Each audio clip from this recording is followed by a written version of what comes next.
শ্বাস নাও, শ্বাস ছেড়ে বলা শুরু করো। নেক্সট ভিডিওতে আমরা দেখতে পাচ্ছি। হ্যাঁ ভালো বিটিএস হবে। হ্যাঁ সব ভিডিও এটা রিল্যাক্সে ঘুরে যাও, ঘুরে বলবি না যা আম খুঁজে বলো। ভাই পরে ভিডিও দেখতে পাই যাবে, এটা পড়তে আসবি পরে। হ্যাঁ এইসব যা পড়বে তো বলে বলে দাও।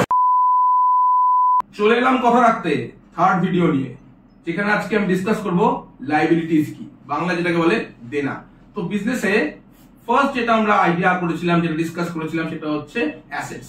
আজকে আলোচনা করব লাইবিলিটিস। তো লাইবিলিটিস কে আমরা বলি যে future claims of the business, মানে ভবিষ্যতে বিজনেসের থেকে যেই টাকাগুলো পে অফ হবে, বিজনেস থেকে যারা টাকা চাইবে ফিউচারে, সেইগুলোকে আমরা বলবো লাইবিলিটিস।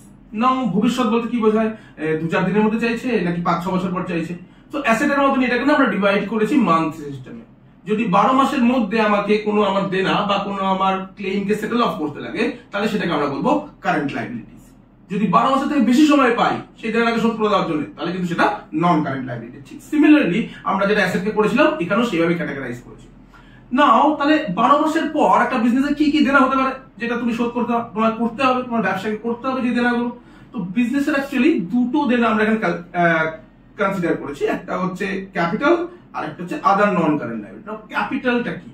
ক্যাপিটাল মানে ওনার্স ইনভেস্টমেন্ট ইন বিজনেস, মানে মালিক যে টাকাটা লাগিয়েছে না, তো মালিকের টাকা যেটা ফেরত দিতে হবে সেটাকে আমরা বলি ক্যাপিটাল। আর অফকোর্স তুমি যদি কালকে একটা বিজনেস স্টার্ট করো, থোড়ি তুমি 3 মাস 4 মাস কি 6 মাসের মধ্যে টাকা উঠিয়ে নেবে। তুমি 5 বছর 10 বছর 15 বছর ব্যবসা করবে, তারপর হয়তো তুমি ব্যবসাটা বেচে দেবে, আর নয়তো তুমি ব্যবসাটা ক্লোজ ডাউন করে দেবে। তো ইন দ্যাট কেস ওনারের টাকা রিফান্ড হয়ে যাবে।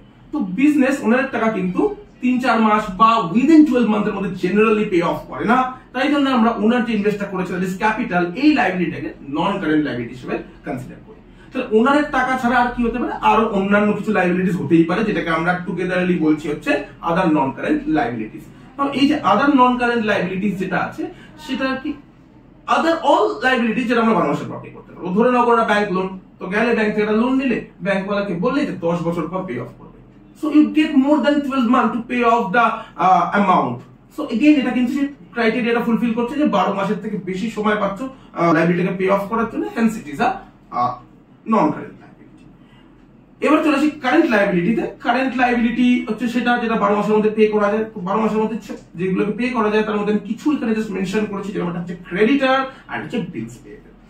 What is creditor? ক্রেডিটর হচ্ছে দ্যাট পারসন বা যার থেকে তুমি জিনিস কিনে এনেছো কিন্তু বাকিতে, তাকে পে করতে হবে, সেটা তোমার ছেড়ে দেবে না। তাহলে ক্রেডিটর হচ্ছে একটা ভেন্ডার, একটা সেলার, যে তোমাকে গুড সাপ্লাই করেছে বাট ইন ক্রেডিট, তোমাকে বাকিতে সাপ্লাই করেছে। সো যতজনের থেকে আমি বাকিতে জিনিসপত্র কিনে এনেছি, যতজনের থেকে আমি বাকিতে সার্ভিস দিয়েছি, তারা কিন্তু টুগেদারলি কনসিডার্ড অ্যাজ ক্রেডিটর। না জেনারেলি যাদের থেকে আমরা বাকিতে নিয়ে আসবো, তাদেরও যেহেতু ইন্ডিভিজুয়াল বিজনেস আছে, তাদেরও যেহেতু ইন্ডিভিজুয়াল লাইফ আছে, তারা কিন্তু 12 মাসের থেকে বেশি ডিলে করবে না। তারা চাইবে যত তাড়াতাড়ি তাদের টাকা যেটা আটকে আছে সেটা যেন ব্যাক করে দিতে পারে। তাই জন্য আমরা চেষ্টা করবো 12 মাসের মধ্যে পে করে দেওয়ার, এবং আমরা কনসিডার করবো এটাকে কারেন্ট লাইবিলিটি।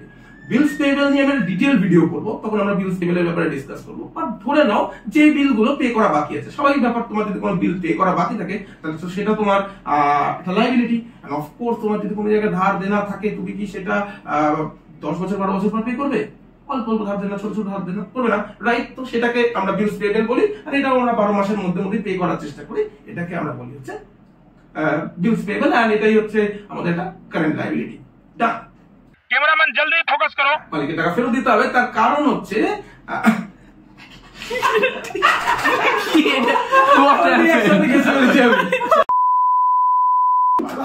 সব করিয়ে দিয়েছে। 2 দিন অলরেডি বলে ফেললাম, ভালো আছে? ব্যাপক। তাহলে তো এবারে সাবস্ক্রাইব করতে হবে। আর সাবস্ক্রাইব শুধু করলে চলবে না, ভিডিওটা উইকলি একটা করে দেবো এখন। তো শনিবার দিনকে সন্ধ্যাবেলায় চলে আসতে হবে, একবার এটা শুনে নিতে হবে, আর তারপর কমেন্ট করে জানাতে হবে যে কেমন লাগলো। তোমার কমেন্ট ওয়াইজ আমি কিন্তু নিজেকে ডেভেলপ করবো, কন্টেন্ট মডিফিকেশন করবো, ভিডিও কন্টেন্ট কোয়ালিটি আপলোড করবো বেটার ওয়েতে। সো তোমার সাপোর্ট আমার চাই। Thank you.